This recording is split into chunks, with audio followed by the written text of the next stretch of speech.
think one thing you may have noticed from meeting me at the conference, I really don't have a fear. Like, you walk into the room, like, what do you have to lose? All these men are talking to each other and they're always just talking to each other. Why not step into the mix and mix it up a little bit? There's always a common ground. There's always an interesting story. Really, it's going to be a conversation that they're going to remember because it's different.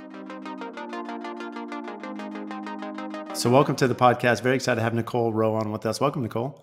Hey, thank you for having me. Yeah, very excited to have you. So Nicole, she's with our Nickson Interiors. She's owner, lead designer. And again, you actually have a unique background because you're not just a designer. You have quite a bit of construction experience. I do. Not as much as you, but I do for sure. Probably not far off. I mean, we met at Luann Live in person. I know we connected quite a bit at the conference there with Luann Nagera. And, you know, I always enjoy those networking events because I feel like I get just as much out of those as, you know, I'm sure you do attending from your side. Yeah, and I think as you notice, so many times you go to those events and the speakers, they go up, they do their panel, they kind of give their 60 minutes of effort. But at that, you got to be immersed with us. You were eating lunch and meals and walking around. So I think it was a really cool way to connect with a lot of people. Yeah, I actually enjoy that because typically when I go like the Build a Show IBS, like it's very much you go speak or you're in these events and it's very quick. You're in and out and you don't have a ton of time. Whereas like Luann Live or Design Camp, it's a little bit, there's time after, as you mentioned, when you're eating, conversing, and then questions come up. And I know you had quite a few, Nicole, because you've been doing some tremendous things. So Yes, I joked with Luann that I halfway stalked you during the conference, but you were great and you really gave a lot of information that on the design side, we're just not aware of. So maybe before we get to the design side, because I know it's pretty amazing what you built from just the design perspective, but you have a pretty unique background. And most of these conversations I have with guests, I don't, start the conversation with your background, but I think it's pretty pertinent for you because you graduated not too long after I did. I mean, I was 2005, and for me, it was a great time to graduate, although it changed very quickly, a year or two later. But you were finishing in 2008, which was a little bit different market then. Yes. So I had started at Georgia Tech with the intention of being an engineer. Did I ever actually want to be an engineer? No. My dad was an engineer, alumni kid, firstborn daughter, the direction. So once I got to school, I met with a couple counselors and was like, what can I do? I love to be creative. I love, a punch list. I love there being a process, but I really love the end result and I really love working with people. So at Georgia Tech, they do what they called Common First Year. I'm not sure if it's like where you went, but it's under the College of Architecture, and they throw together everyone who wants to be an architect, building construction major, or industrial design. So you take a year of classes with that whole group of people, and then at the end of it, you declare which direction you want to go. Obviously, there's classes that really separate us. You have your industrial design people that are great in modeling and drawing on computers. You have your architects that are a very specific personality. Then you have your building construction students who it's male dominant, as I'm sure your program was, but we definitely have a different kind of vibe and direction. So graduated actually at the end of '09, which was just as bad as 2008, to graduate with a degree Yeah. in building construction. Yeah. I was lucky. I had an internship with a luxury developer that they held their contractor's license, but they also hired other contractors and they hired architects and they hired interior designers. So I got to be the intern for 3 years, really helping everyone. We rehabbed a old slaughterhouse in like West Midtown Atlanta. So you can imagine what that was. But we also did new construction, condos, mixed use type things.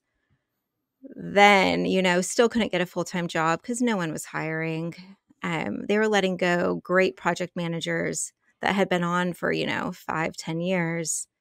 So I had to figure out that plan B. Well, it's interesting because, I mean, maybe before we get to that plan B side, when you go back to the school aspect, it reminded me of my college experience that for sure, like at the time I was there, the construction management program was definitely male dominant, which I think has changed because fortunately, I've gone back and spoken to like alumni to the group. I was just there speaking a year ago with a few other builders, Tyler from Killowen and the Cardinal Crest, Joe and Adam in Kansas City. And it was interesting because there were so many females, like a lot. I mean, it seemed like 20%, where when I was there, it was maybe like 2 or 3%, but it's probably 20, 25% of the students. In fact, the student body president was female. Um, and but to your point, when you're saying the weeder classes, it was funny because as contractors, we definitely overlapped with some of the engineering. So we took a Yes. lot of like statics and structural engineering and, some of those, which I love math. So like for me, it's fine. But I know some of the other students, they're like, we hate this part of the program, the math aspect of it. And, there is an element to the creative side to see if you're more of a creator, a more math brain, if you will, to an engineer side, or maybe more of a management personality, which, it's kind of, you touch all, but there's definitely focuses that fit your personality more.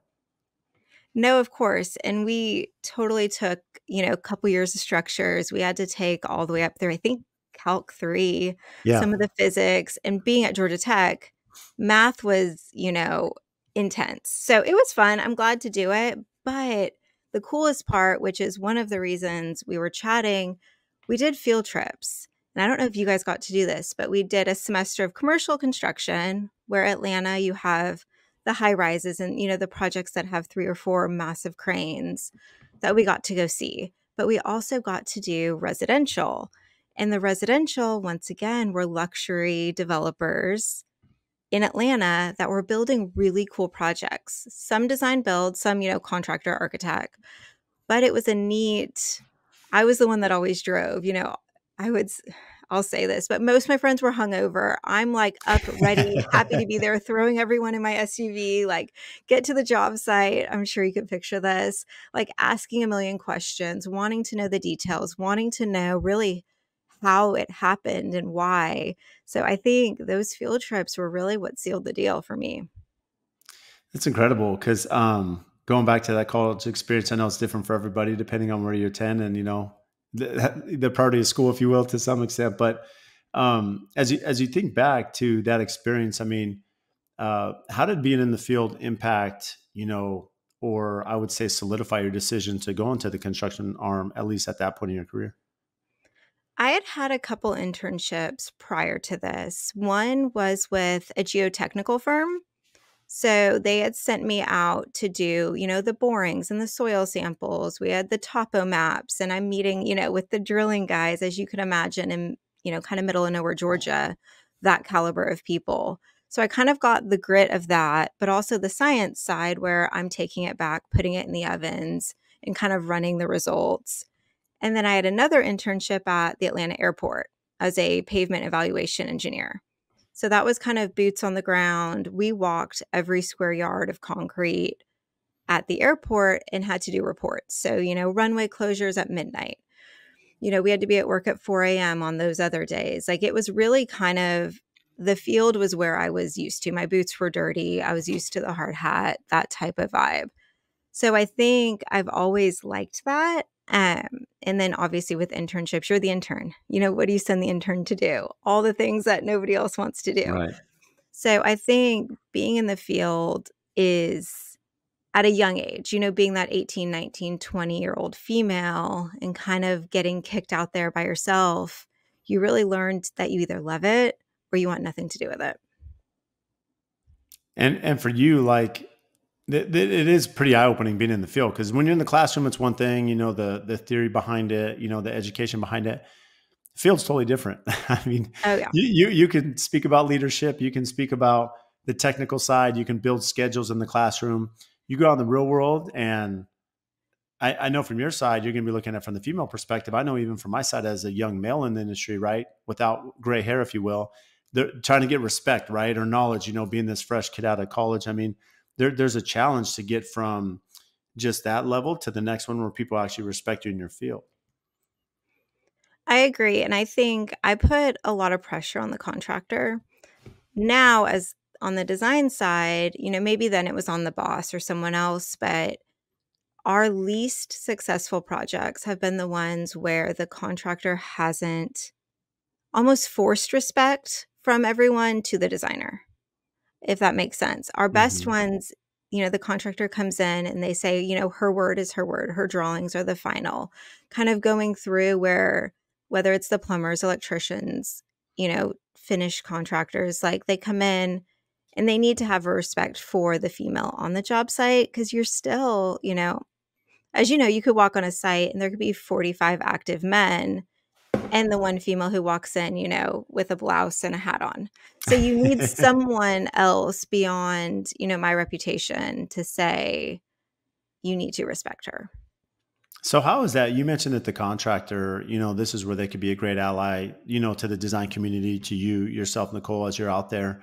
Um, any specific examples on on the successful project? What is the superintendent? What is the owner of the company? What are they doing that's different to kind of set the tone for the other trades and personnel that are there on the project? I think a lot of it is other people observe what you're doing. So if as a designer I walk up and the superintendent greets me properly and appropriately and they see us talking and having a good conversation, they see him asking, I don't want to say hard questions, but like legit questions, not just what paint finish is the trim, Mhm. I think they see that the respect is there. Same with, the project manager or the owner. Because a lot of times in the town I'm in, you may have a super, you may have a project manager, but the owners are very involved. And when they see the respect, I think everybody else does it. That doesn't mean they don't have a conversation that I'm not part of. That doesn't mean they haven't had, a Monday site meeting and been like, Nicole Roe is the designer on this project. She's really great at what she does. When her team is on site, you ask if they need help, you stay out of their way. Or, if it's close to lunch, maybe take lunch so you're not being super noisy. Or, kind of something to that effect. But I think a lot of it's on us too. We need to go in there and be polite and kind, but still strong. We don't want to Mhm. be walked all over. And if it's the appropriate moment to, kind of throw a joke out there or say something a little sarcastic, just to kind of break the ice, I think a lot of people really respect that. Or if they see you doing more than just standing there. If they see you doing some of the heavy lifting, you're unloading stuff from your car, you're moving stuff around. I've been caught in the attic multiple times by people because I want to go up there and see. And I think when the trades know that we actually want to know what's going on, or even if they tell us, like, hey, we can't hang your sconce right there, and you ask them, what are the other options? I think they appreciate us asking them instead of us just kind of, losing our minds and yelling and being like, why isn't this working? I want it here. The drawings say it's here. I think they like, having their opinion heard as well. Yeah, it's good advice. It's interesting. I think just from a superintendent's perspective, again, we don't know everything. I mean, for me, I mean, I've been in this industry a long time and I'm learning stuff every day, right? And you know, I think it's I don't want to say easy, but a lot of us maybe don't want to portray that we don't know, and so we have to act like we know all the trades and everything they're doing on a day to day basis. And there's something to be said about I look at my organization and some of the superintendents that are the most inquisitive, right? They ask the most questions and build those relationships with the everyone on site and learn their names. And you know, there's something to be said about asking why the trades are doing something a certain way and why, why is install happen in this sequence or whatever it may be. And a lot of us are afraid to ask the question because we don't want to seem like we don't know. But by asking it, it's interesting the engagement from the subcontractor. I've known some pretty brash subcontractors, and then that are pretty tough and pretty grumpy, if you will, which tends to happen sometimes in construction. But yet, when you ask them on a personal level, and it could be something personal, but most likely in relation to the project, they love being a mentor. They love being a teacher, and sometimes they soften up. Those edges soften pretty quickly. I agree with that. And I think if they see you as a human, it really helps. But you're right. Some of my biggest allies are the superintendent on the job site. So it's can be really fun. So from that side, when you mentioned that, yeah, when the builder, whatever their position is in the company, when they're very like a pro advocate of you as a design team, Because I'm sure not every relationship starts that way. Even some that maybe you have now that are great relationships with your GCs, maybe didn't start that way. How did you earn that respect to them where they're like, okay, we can trust Nicole. Like she knows what she's doing. She has a good eye. Like she's easy to work with. Her designs are good. I mean, how did you build that relationship with them to turn into what, the relationship you have now? I think a lot of it is education. I live in an area that there is not a lot of designers doing what we're doing to the scale we're doing. You do have some decorators and you have some of, the custom or semi-custom home builders that have someone on staff that helps select items. But you really didn't have anyone else at the time that was coming in with these full spec books, with these full drawings, with renderings, with, kind of the spec sheets ready to go, with all the spreadsheets, with these full ready to hand off kind of information before they were used to, oh, the designer would come in and tell us a paint color. They'd come in and tell us how to lay the subway tile. But there really wasn't any designers around or builders that had worked with a designer to the extent that we were trying to do. And that took a lot of, I don't know if persuasion's the right word, but really education. I am a member at our local home builders association.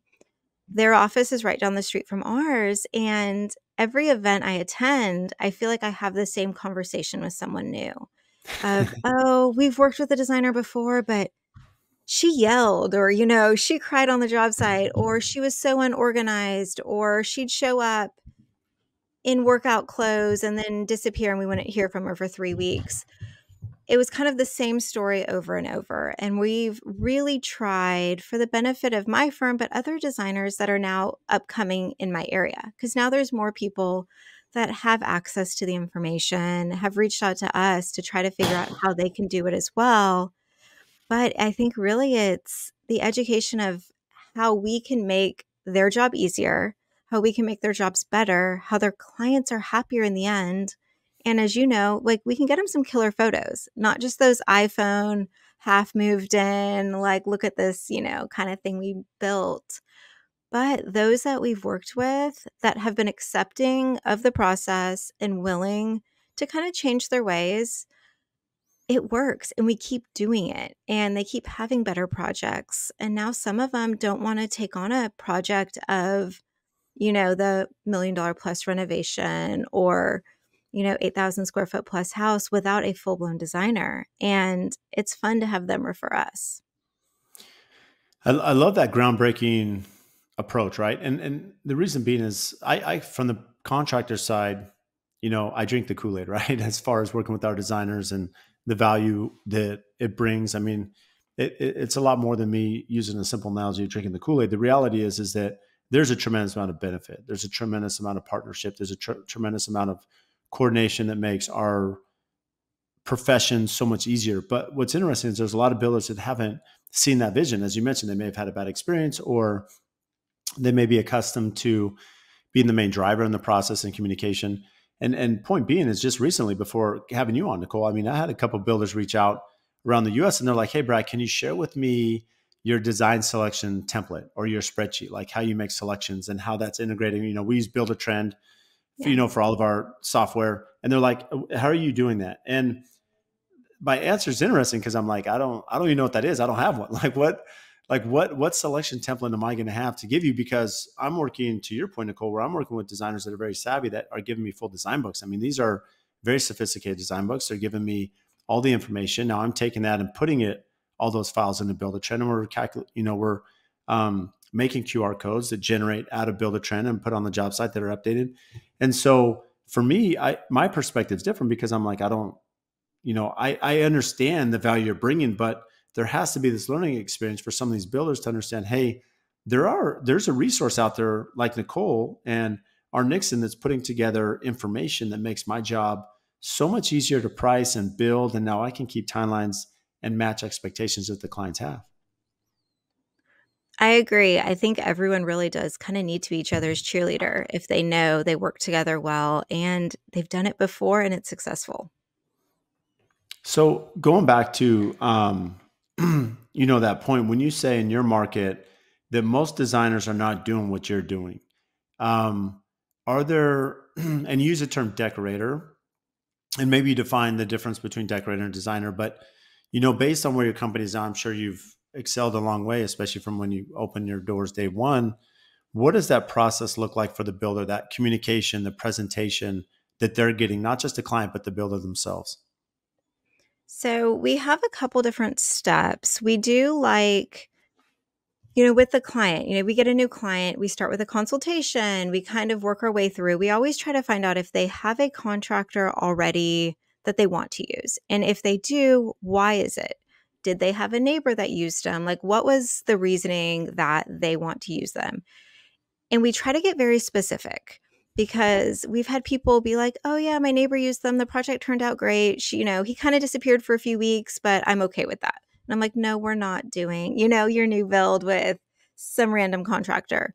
Then we tend to try to give them a list of a few contractors that excel at that scope. Whether we do a lot of renovations.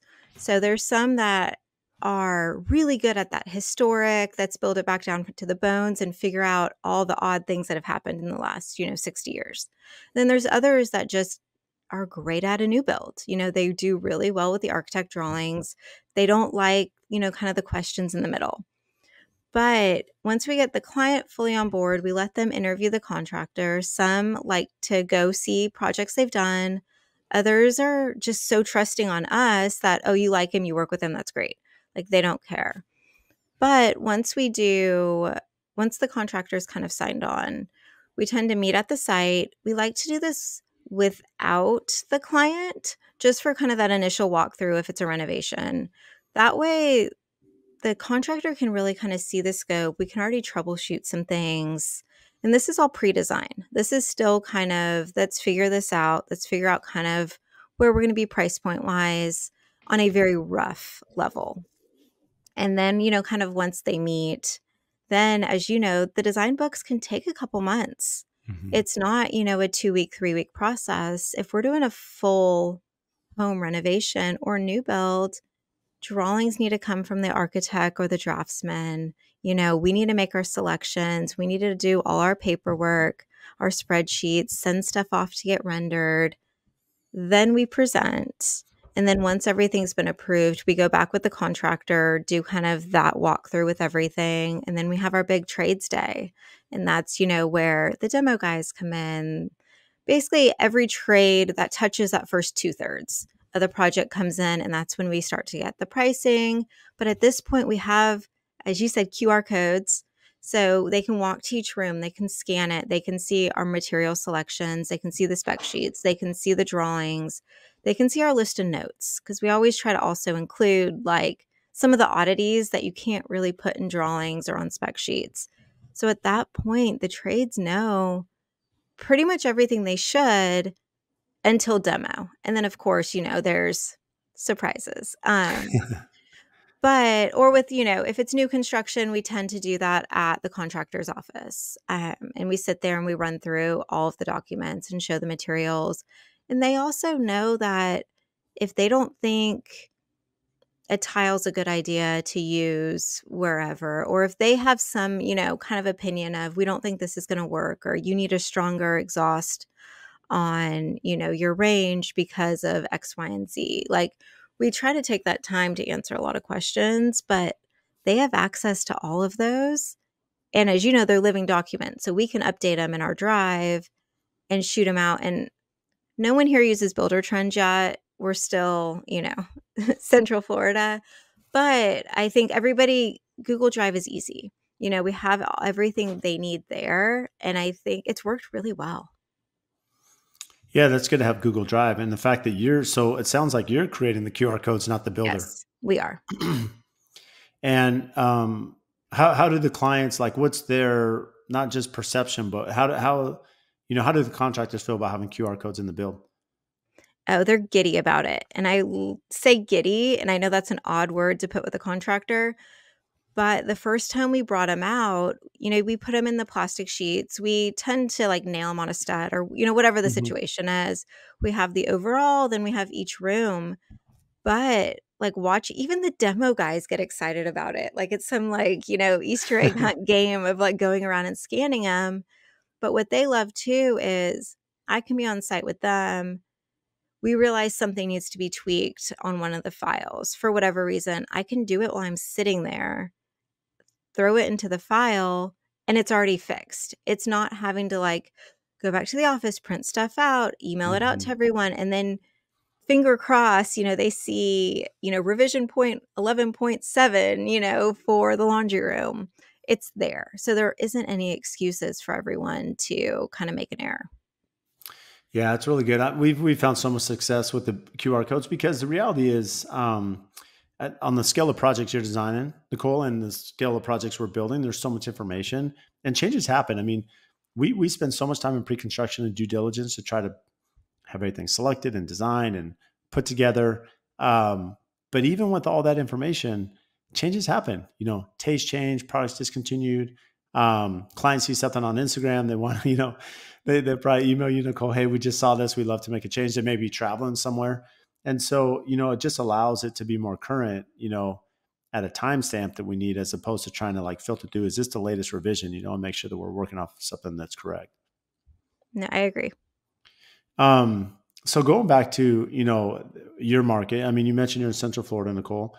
Um, Not all the builders are, using technology, but you've built like an incredible business there. And you mentioned that you've been part of the Home Builders Association.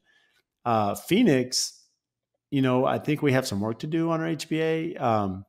There's definitely some room for improvement based on other markets, but I don't, in anything I've attended, I can't think of any time I've seen designers there. So are there any other designers attending, or have you found this a unique strategy for you, to build those relationships with builders? I have yet to see anyone else there. I know there's a couple other ladies that have kind of since joined, but it's a good old boys club, as it is. And they're all, they enjoy, I think we're sponsoring a golf tournament in a few weeks, which will be a lot of fun. I'm not going to play in the tournament. I'm just going to drive a cart around and kind of harass everyone for the day.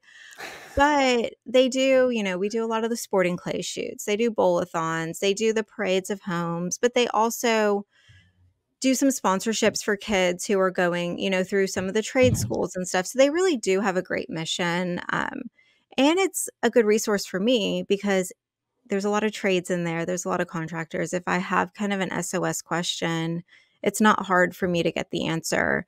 And there is a younger generation coming up in it. So every meeting you start to see some of those in their 30s and, early 40s, as opposed to, kind of the later 50s and 60s that have been around for a while. But I think in these smaller communities, you just have to immerse yourself. And you also, I joke, I can't go to the soccer field or the grocery store without running into a contractor, a trade, a client, or a potential client. Like I've coached sports, I've coached soccer and had potential clients' kids. Then, a year later, I'm renovating their whole house.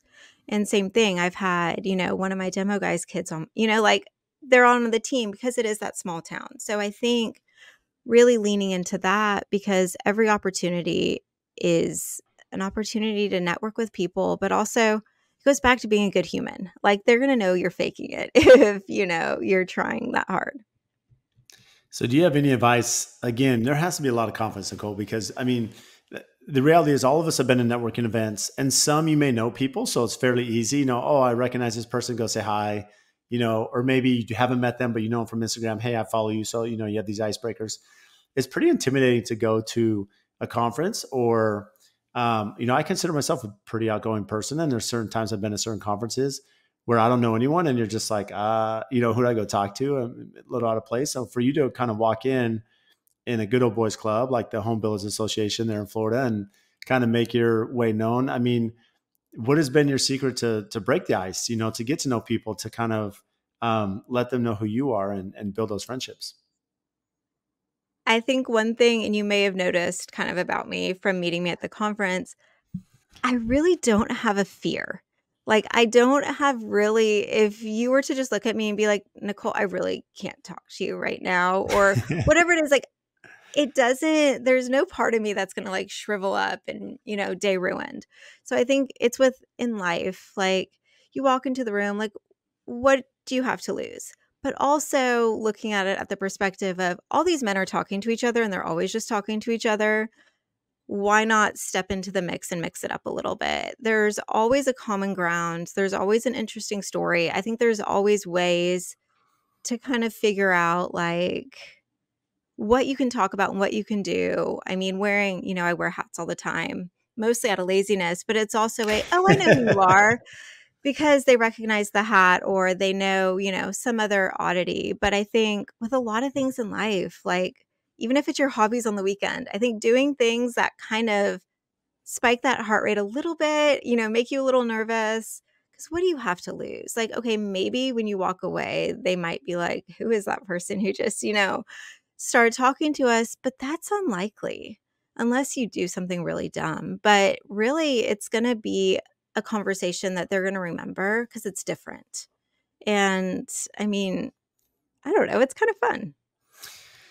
Where I'll give you credit, Nicole, is I think part of that too is there is an element to say, have something. You mentioned the word oddity, whether it's a hat. I mean, it could be, shoes you wear. I mean, there's a lot of things that maybe build your personality that people can relate to.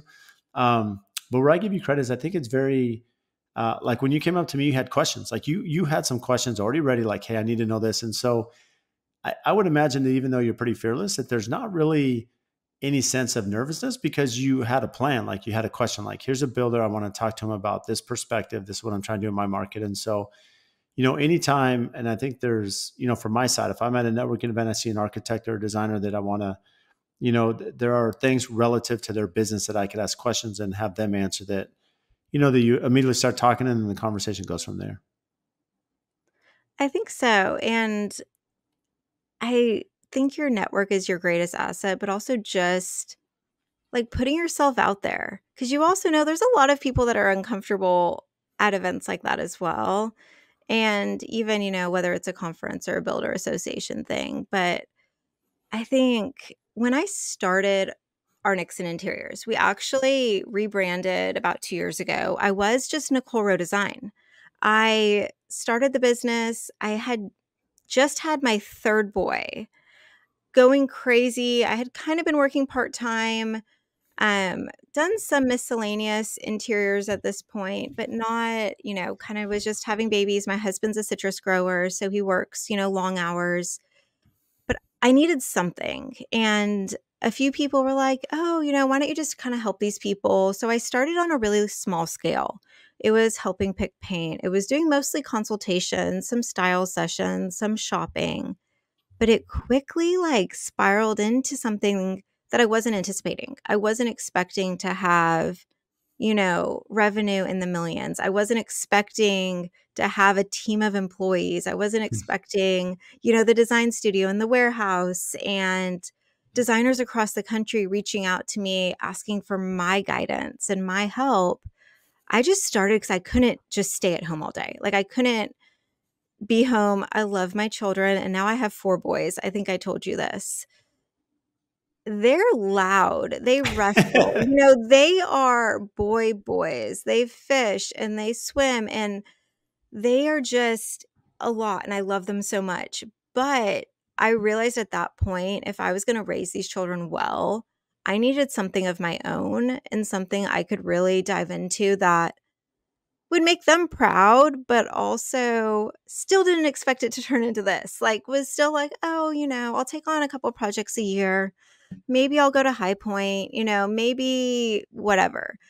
But then that quickly turned into the goal planning. And I think one of the first reasons I reached out to you was in the back of my head when I was in college, then working for contractors and then, working for myself, the idea of design build and getting to be kind of those boots on the ground always sparked some interest. But I tell the contractors, now, like, I love rolling into a job site at 9 a.m. I love being able to shut off my laptop at 5 or go on vacation for 2 weeks. Like, so I think it's kind of this everlasting battle of, do I stay as the designer that does these full service, that partners with the contractors, or do I sit for my, GC exam? Do I do that and roll into design build like, in the next 5 years? So I think that's like that, either, burn it all down mindset or take over the world. Like there's really no in between for me. So what is going to be the case? Because I think what's unique about you, Nicole, is that you mentioned, and maybe before you answer this question, let's go back a little bit because Yeah. you decided to go into construction, you worked for a luxury developer, and what made that transition? You had experience as a general contractor, like you were in the field, like you understand that, and then all of a sudden you make this change to go to design, which is a big change. Like we have crossover, but we are not the same. Like there's a totally different mindset. The way you operate your business is different. Even design itself, there's a true talent to do really good design. I tell clients or potential clients that we thrive in construction heavy projects. We really do it well, but we are also a really good ally to the client because they trust that I know what the contractor's talking about.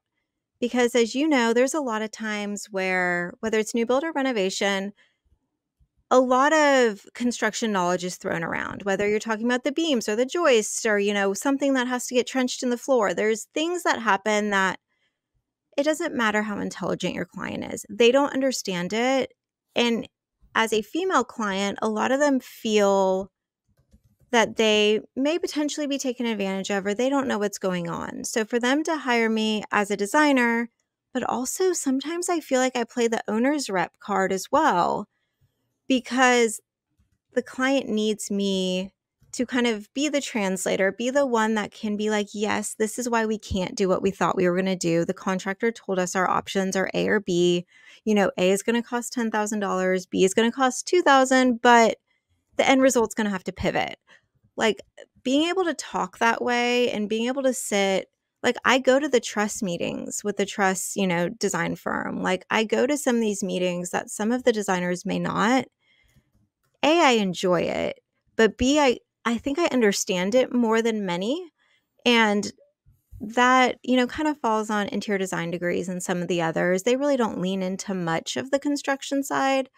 But for me, I enjoy it. I enjoy kind of the challenges of it. I enjoy working with the trades. I enjoy the collaboration. Um, but there's a lot to it. Oh, there is for sure. And so that learning curve though, because now you're operating a design business, you start design, how did you accelerate that learning experience to run the business and really understand what should I charge? And you mentioned the warehouse we'll get into. Like there's a lot of things you're doing from a design perspective that, that growth looks pretty quick. It was hard. And I think in the beginning, this was say 7+ years ago, I tried to reach out to local designers or just, kind of people online when you join different Facebook groups, but people were really hush hush at the time. There wasn't a ton of resources. There wasn't even like design camp or, some of the others didn't exist. So a lot of it was just, kind of Googling, figuring it out. And then leaning into the podcast world. There's a few podcasts that I think I listened to every single episode. I had some tough sleepers when they were little, so I just like get in the car and like loop through town while they're asleep napping and listen to like 2.5 hours of podcasts and take notes and really just kind of reach out to the guest and try to figure out all of that. And then once I really got my footing and started attending some of these networking events and different, like you said, like Luann Live or Design Camp or some of the others, I made friends with designers. Hmm.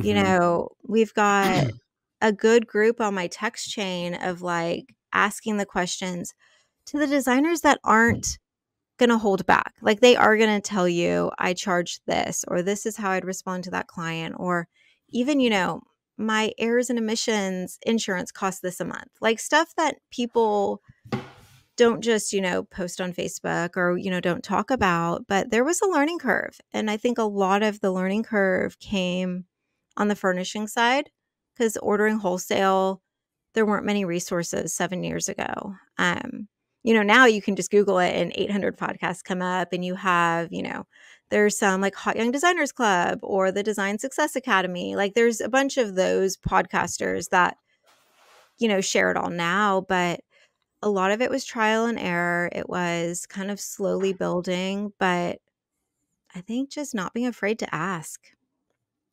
I love that because what's interesting about the continuing education, there's an investment, right? So for you, Nicole, to go to design camp, to go to Llewellyn Live, like there's a cost and there's time away Yeah. from family, time away from your business, travel. And, there's an investment there. And I'd imagine that the content you're bringing back is great as it is, right? There's a lot of things you're like, oh, that's really smart. I'm going to make note of that. This is something I didn't think of. And, you're taking the notes that are really impactful. And we started the Coalition Summit just kind of similar to that, but for contractors. And, there's a cost associated, right, to run those events and to have people go and, food and everything that happens to make these events happen. But whether I've led the discussion or whether I've been an attendee or a guest speaker, you made a really interesting point that there's always an investment, but when you leave, not only do you get the content from the event itself, but more importantly, it's the network of people you meet at the event. And I found that, in those circumstances where you get to know people a little bit more on a personal level, as opposed to just in passing at a networking event or passing through social media, uh, there's group text, there's text change, there's some resources that you have to reach out to, like, hey, Nicole, how are you doing this? How are you doing with that? And I find that, for me as a builder, having those relationships with other builders around the country has made a huge impact on my business. And I think a lot of us don't realize that is out there, that we could take advantage of that, as you alluded to. I think I live in that mindset of there's enough work for everyone. So whether, that contact is local or the contact is, in New Jersey, I think allowing those relationships to be of a really big importance and, being their big cheerleader, sharing, their wins, but being there for them when stuff goes wrong, I think is huge. Yes, when I pay the money, I want to learn. I want to come back with takeaways that we implement. But really, if there's like one or two things that kind of change how we do business, great. But if I leave there with like 5 or 6 people that I had really good conversations with, and that's no different than, walking into the room and being like, I don't care if they say no. It's, hey, I know a really good restaurant down the street. My car fits 6 people. Who wants to come? Like, and just loading up my car at the end of the day, or getting up early and working out in the gym and seeing who else is there and sparking conversation, because there's not many people in a hotel gym at 6 a.m. But they still have that same kind of mindset and determination. And, walking around and just asking more than just, oh, where are you from? Oh, how long have you been doing this? Like asking some legit questions, you know, makes you memorable, but it makes them want to get to know you more. So walk us through just that from the furniture perspective, as you've become a wholesaler, and your warehouse, I believe your organization at your warehouse is very unique. I think I heard you on Luann's podcast talk about that. Walk through kind of how you operate the back end side of it that can be pretty complicated. One of my biggest issues the first few years, we actually operated out of my house. We have I have an older level house, so it's not just big open floor plan. So we have kind of a whole right wing that has a really large living room, office, and restroom that are all like kind of doored in. So it worked very well. We had office set up, then we had the whole living room that was just set up as, it had styling, it had samples. It was not a spot that you put a Christmas tree and celebrated holidays in. It was my office. But when we knew, after the first few employees that we needed something legit, we wanted a spot where our clients could come, where contractors could come, we started the search. This was about the same time that we started ordering a lot of wholesale furniture, and there's not a receiver near us. We are right in between Orlando and Tampa. So we're probably about an hour from either, but from most of the receiving warehouses in Orlando, we're about an hour and a half. So kind of past the Disney corridor. And having to explain to clients who had never used an interior designer before that, hey, we're ordering you furniture. We're shipping it to a receiver on the other side of Orlando. Yes, they're going to open it. They're going to inspect it. They're going to store it. But then, we have to pay the movers to drive that hour and a half to us for your install day. And then we're also paying them to drive home. They were cutting large checks. And I felt like that was money that was just, it wasn't benefiting me. They were negative. Every receiver had issues. Every install, they forgot a dining table, or things got broken in transit, or things went missing, or the movers themselves were just not reliable. So realizing, hey, I'm in a small town, our real estate prices are pretty low. Like we're not, fighting for much. I need a loading dock. If I have a Mhm. loading dock, I can have everything sent to me. We can get an office, we can get, a warehouse. I hire someone to kind of run the warehouse in the back, and we could do it ourselves. Yes, there was a learning curve. Yes, we've made pivots every few months of how to make it better, but we took back the control. And now those big checks, and I say big checks, kind of they are what they are, but it's not money that's going to a third party. It's coming to us internally. It's paying for that warehouse space. It's paying for, the warehouse assistant. It's paying for our procurement assistant. It's really making the process. We are in charge. Like we can tell if something's damaged. We repackage it. We get to do all the things. Yes, physically and kind of mentally, it might be more work, but it's all there. The clients know like their items are in Lakeland, Florida at our warehouse with our cameras and our team. And we get to like make sure everything goes smoothly. So with you bringing in house though, I would imagine that there is because there's cost, right, and freight and organization, and what's difficult about when you're bringing inventory in is it puts a little bit of ownership on you too, that you have to check and make sure. I mean, look, I think most of us can relate that pre-COVID everything showed up reasonable time, it showed up undamaged, everything was fine. But the problem is for you as a designer is that now you're ordering stuff and you have to really be diligent about checking it, that it's not damaged, that it's not incorrect, right? And that means the receiving side of taking it apart and checking all that, signing off on the delivery, storing it, organizing it. I mean, there's a cost associated with that. I mean, that's a lot of work from your perspective. It is, but it's also quite efficient, and it's done to a level that when we reach out to a vendor, for example, and tell them that the table they just sent us arrived damaged, we already have all of the photos we need. We already have everything we need. Where before you're kind of doing this email back and forth game, Mhm. you're trying to get it. And then they're like, oh, we wanted to see the box before it was open. So now we have this process of when the item comes in, we photograph the packaging, we photograph the labels, we open it, we photograph it, whether it's damaged or not. So we have in each client, they have like a perfect condition and a damaged like folder in their drive. That way, if it's perfect, we package it away, we're great. We've checked the sample to make sure the wood finish is good or the rug color is right or whatever that is. But then, when the movers, we use a third party mover. They're actually located down the street from us. I know the owner, great family, just great company.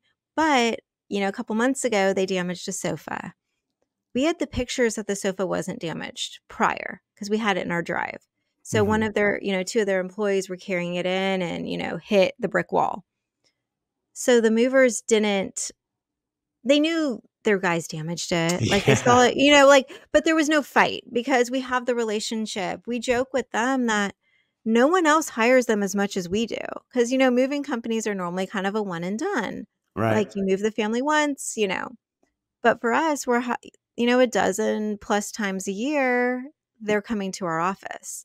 And we can literally see like the corner of their office from where we are. So, it's very efficient. There's no loss of time.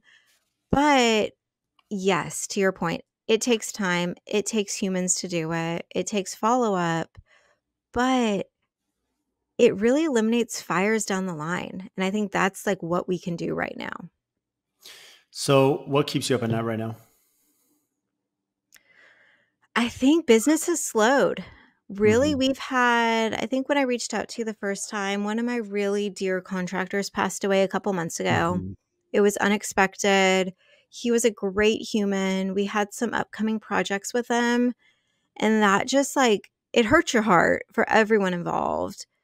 But then, there's projects that aren't happening because, the client, then decided to go a different direction. We've had other projects that health issues have come into play, or they're worried, not to get political, but some of the election stuff. Like, Mhm. so we've had a few big projects that have either gotten paused or like kind of canceled. And that's hard. We're taking on some smaller projects that we normally wouldn't do, but they're all for just really good people. And they're all for people that could be a good, at this point, reference to other big projects. So the custom home builders, like they've slowed here. There's really like, they used to turn away people or have a really long wait list, but now they're not taking, they don't have as many. So some of them are getting into more commercial jobs. So I think right now we're good. We're covering expenses. The team is busy, but I like as a business owner to, kind of look down the road and be like, okay, we have these windows, like we have, design hours to fill. We have these spaces that we need some new projects. Yeah, it's really good because that you're looking at diversifying. I mean, the reality is, I think it's slowing everywhere. I mean, here in Phoenix, it's slowing down. I think a lot of our peers are seeing that. A lot of the trades, we have a lot of trades reaching out to be on our bid list, which before not so much. And so it's something to be aware. I mean, our industry, who knows how high it'll go and how low it'll go, but it always has ups and downs. I mean, that's just the reality of the business that we chose. Yes, we did. Painful sometimes. What do you enjoy most about your profession, about being a designer? I love the creative side of it. I love the problem solving. I love just having to kind of sit down with a group of people, whether it's our designers or our contractors or, architects, and really just try to figure it out. I think it's kind of that throwback to college. You have that group project or whatever it is, but just sitting there and really working with humans. Obviously, the end result's awesome. We just wrapped up a beach house a few hours away from us, and to like walk in and know like the memories that those families are going to have, like they're hosting a wedding event this spring there, and the views are obviously killer, but it's like just that endorphin hit of like, this is awesome. This is what we've been working on for the past year. Like, I love that. But I also love, the ability to kind of just support the community too. I think being able to be sponsors for youth sports and the kids' school and getting to attend different events and donate consultations and really get to be part of some of that. I think if I wasn't a business owner, you don't have that same opportunity. Hmm. Yeah, I love that. And I think balance is work life balance is a weird word, but for you, balance, I mean, mom, boys, business. I mean, you have so many different aspects. How are you managing just, as you have to fill up each of those cups, and balance out throughout the day? I think one of my first questions to you was like, how often do you go on vacation? Yeah. Um, and it wasn't a negative statement. It was just, I've had this, kind of desire. Yes, we take long weekends, or, yes, there's days we work from home, or, the kids have spring break. But I've had this desire to kind of take a multi-week vacation. And we did it. We just got back a couple weeks ago, but I booked it, committed to it. I felt like I prepped the team for like 8 months of, this is kind of how it's going to be.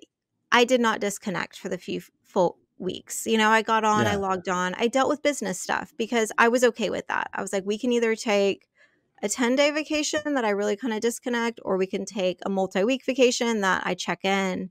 And I was, different time zones, different country. It was great. Yeah. The team kept everything rolling forward. Of course, we didn't do presentations. We didn't have an install day. Like, we really had Right. to plan. We kind of hustled before I left and then had stuff scheduled when I got back. I did no design work while I was gone. I just did some business stuff. I took a couple courses that had been, sitting in my download file. But that like mental note of my goal is at the end of every summer to take the family and go explore somewhere. We did rock climbing and rafting and mountain biking, and, we were in the middle of nowhere and it was fun. And we have never done that. That's amazing. And the reality is, I mean, you have to recharge the battery. I mean, it's such a stressful business, and raising kids itself is super stressful. And then when you add the business ownership, I mean, and our industry's tough. You're thinking about clients and expectations and budgets, and you have to manage a builder and architect from your perspective. You have, there's a lot of emotion that goes into what we do, and it can make it really stressful for sure.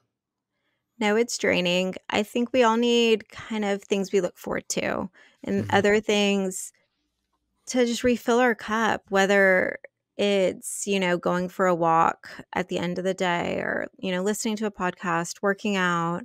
But I feel like these past couple years, I've really tried to kind of find some hobbies that I enjoy and things that maybe I can do them with, the kids or family, or maybe it's an independent, but Nicole 3, 4, 5 years ago was sitting at her desk, some nights till 1, 2 a.m. working because Hmm. that felt like the hustle that I had to do.